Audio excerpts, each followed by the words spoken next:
First tonight, for years, private Steiner schools have been popular with parents prepared to pay the fees. But now, amid much debate, a state-funded Steiner school has opened in the southwest. It's the first time public money has been used to set one up, and that's angered some critics who say parents aren't being told enough about the controversial philosophy that underpins them. I've been investigating.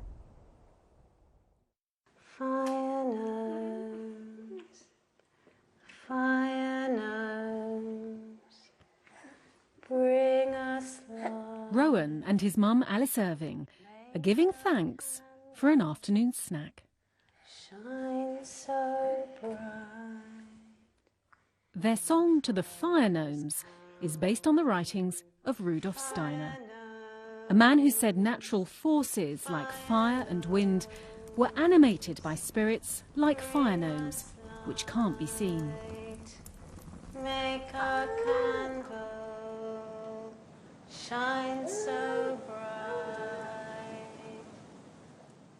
Steiner's spiritual insights have inspired some, but been ridiculed by others. For Alice, the fire gnomes are no more harmful than the tooth fairy.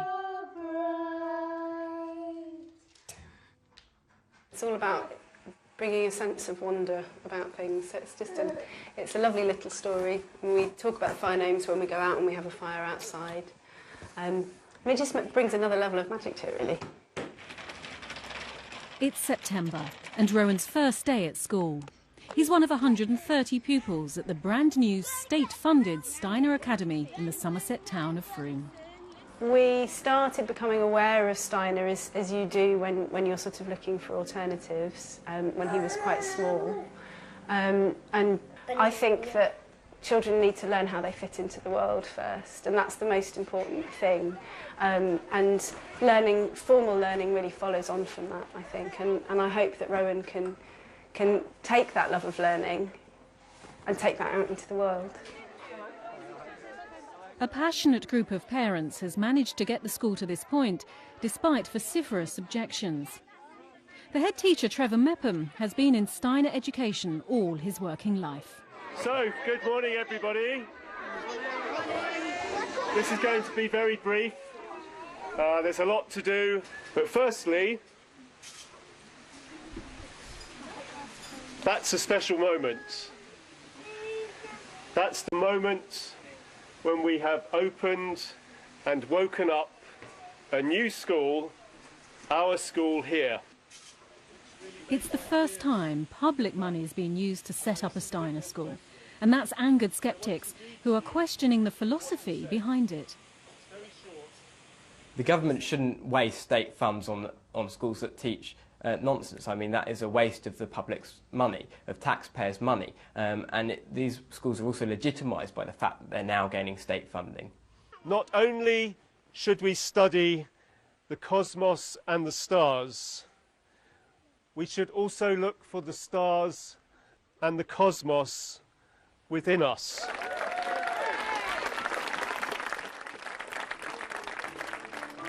Rudolf Steiner was an Austrian philosopher who died in 1925. He said he had a clairvoyant ability, which gave him a direct insight into a spiritual world. And it's this spiritual science, or anthroposophy, which forms the basis of Steiner education. 1, 2. All the earth is sacred. Children aren't taught to write until they're 7.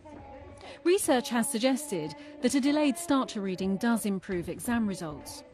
But Steiner was concerned that reading too early might damage a child's path towards reincarnation. Very good. He did have some ideas on reincarnation. Yes, I wouldn't say he believed in it, but he put those ideas out there as indications, as questions, and as areas of research for people to explore themselves. I mean, he's not the first person to have done this. He's not the only person to have done it. I think it's a fairly broadly held notion all over the world, actually, the concept of reincarnation. Do you believe in reincarnation? I am open to it as a possibility, yeah. One of the most controversial aspects of Steiner's philosophy is that he said reincarnation was related to race. He said skin colour was an indication of a person's stage of spiritual development, with black Schwarz people being the least developed and white Weiss people the most. For some local people, a school inspired by the ideas of a man who held such views is unacceptable. Steiner basically believes that the highest level of human evolution is the white Aryan, and in particular within that white Aryan group it's those of Nordic and German descent, which is exactly the sort of idea that the Nazis were pushing in the 1930s and 40s. It's only a tiny part of Steiner's work, but it is one which has concerned newly qualified Steiner teacher Daisy Powell. Steiner didn't actually write very much about race, but there is a fraction of his work that could be construed as promoting the idea of a kind of hierarchical evolution through the races, which is obviously a very controversial and deplorable idea.